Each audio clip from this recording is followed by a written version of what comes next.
sangat-sangat menyayat hati beliau, membuat sedih sepanjang harinya, sehingga dikenal dengan sejarah itu dengan sebutan tahun kesedihan atau Amul Huzni. Kenapa asbabnya? Sebabnya karena dua tonggak Islam, dua benteng Islam yang selalu membacking dakwah baginda Rasulullah dipanggil oleh Allah Subhanahu wa taala. Wa hiya Khadijatul Kubra wa Abu Talib ammuh.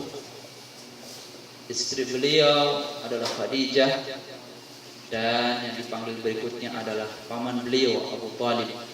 Yang keduanya merupakan benteng dan penopang dakwah Islam ketika itu, yang pada saat itu sangat dibutuhkan oleh baginda Rasulullah SAW. Kesedihan ditinggal oleh kedua orang ini, baginda Rasul tidak begitu lama. Dalam salah satu riwayat 8 hari kesedihan itu selesai sudah.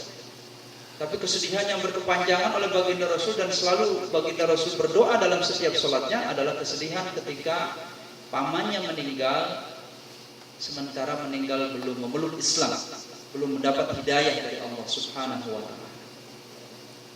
Abu Talib adalah penopang dakwah, pembela baginda Rasul, paman beliau. Masya Allah, paman baginda Rasul tidak mau beriman kepada Allah Subhanahu wa taala, tetap meyakini Lata wal Uzza.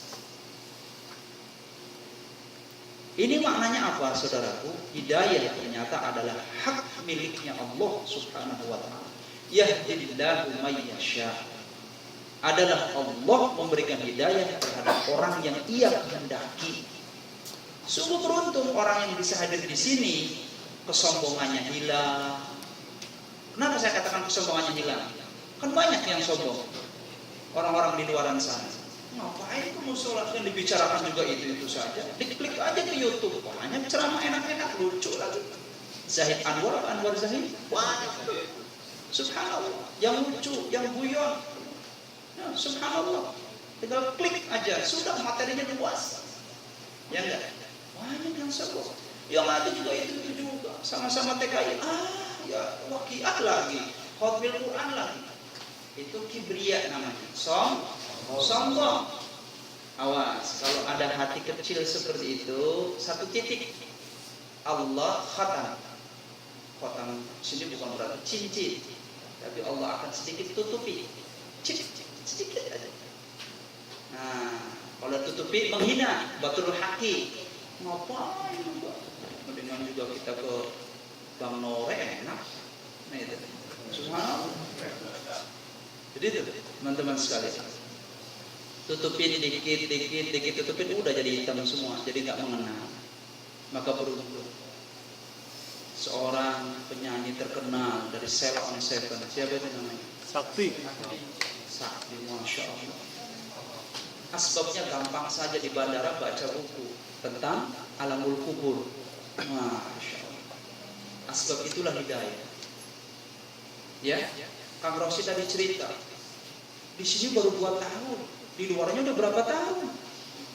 5 tahun. Mengenal merah, hijau, kuning, putih. Kenal semua. Glamornya hidup Korea, subhanallah. Ya, asbabnya teman-teman tabligh akhirnya dia datang ke masjid mengenal hidayah. Hidayah. Dulu pernah saya jelaskan, hidayahnya Allah itu bisa ditangkap oleh hati kecil kita, disebut fitrah. Fitrah itu akan hilang dari diri kita jikalau banyak maksiat, kesombongan. Kesombongan itu akan datang, ya, akibat dari sebuah kebiasaan. Kebiasaan itu akan datang dari sebuah keisengan. Keisengan itu akan datang dari sebuah lingkungan yang ada di sekeliling. Bisa dipahami? Nah, bahaya teman-teman sekalian. Kalau sih jihadul akbar khalas, selesai. Kamu jihad di sini selesai. Tapi jihad akbar ataqaddamu ilaihi akan ada di hadapan kamu nanti pulang ke Indonesia. Tidak akan menemukan majelis taklim seperti ini, terkecuali terdolong oleh pribadinya untuk hadir ke dalam salah satu majelis. Itu kekuatan ini. Jangan sampai saya enak di rumah tidur. Kalau saya sendiri tidak berusaha untuk menjaga iman, enak bercengkrama sama anak terus. Iya. Walaupun jujur. Subhanallah, cuti berapa hari? Paling di rumah berapa hari? Lebih banyak di luar. Ya. Nah, ternyata godaan iman itu lebih besar di rumah. Untuk mencari majelis ilmu seperti ini, subhanallah, sulit. Makanya hidayah yang telah Allah berikan itu mesti dipupuk dan dijaga. Dengan cara apa? Cari komunitas-komunitas, cari atmosfer katanya dulu. Ya, cari komunitas-komunitas yang mencintai keilmuan, mencintai Quran, majelis-majelis zikir, kan gitu. Ya, i'mal bisalasin tajid halawatul iman, kata Imam Hasan Al-Basri.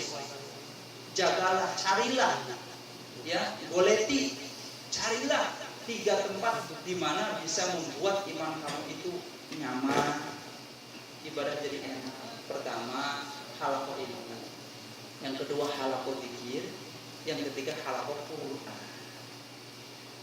Sulit carinya, harus lain kali atau kabupaten, harus lain provinsi, harus ke Buya Yahya, ke Cirebon, ya Kang Rosi.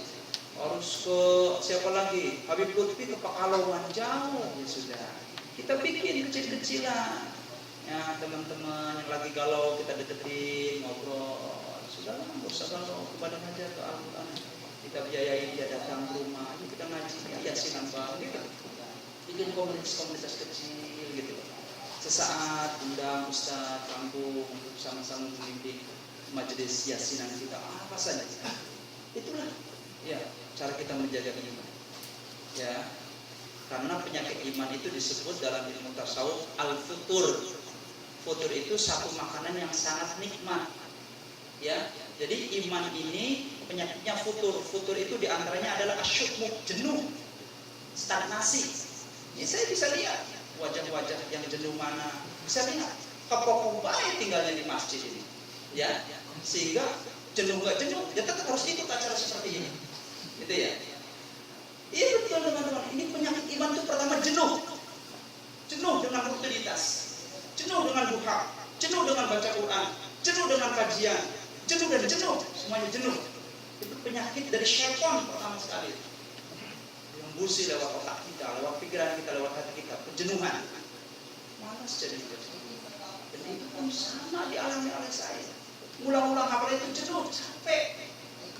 Ya, didik anak saya hafal capek. Ya, berhadapan sama keluarga capek, didik anak capek semuanya jenuh dan jenuh. Tuh, gimana? Maka cara mengobatinya perbanyak istighfar. Kan sih? Perbanyak istighfar. Jernih istighfar itu. Demi Allah, istighfar itu penyelesai segala masalah. Astagfirullah. Ya, tuh. Saya ini penyakit iman yang pertama kejenuhan ya. Jenuh bang. Dari jenuh nanti timbul malas. Dari malas timbulnya benci, menjauh, cari pelarian. Itu seperti itu. Ya, pelariannya nggak tanggung-tanggung, namanya duitnya banyak. Ya, camping. Udah camping, cari lagi. Ya, pintar setan sih. Sudah selesai, hilang jenuhnya, cari rekreasi lain lagi, pantai. Ya, cari lagi dan seterusnya.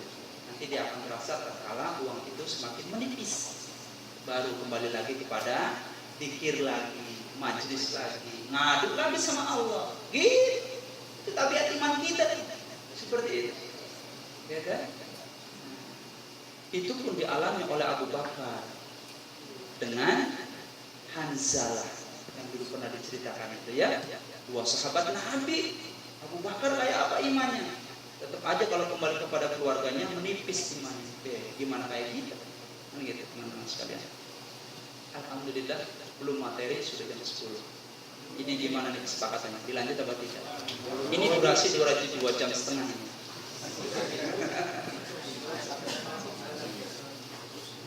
Masalahnya ini akan membahas tentang fadhailul syahrul haji wa hajj. Menjelaskan tentang keutamaan bulan haji dan haji itu sendiri. Jadi 2 bab. Ya, sudahlah ringkas saja. Tidak usah panjang-panjang.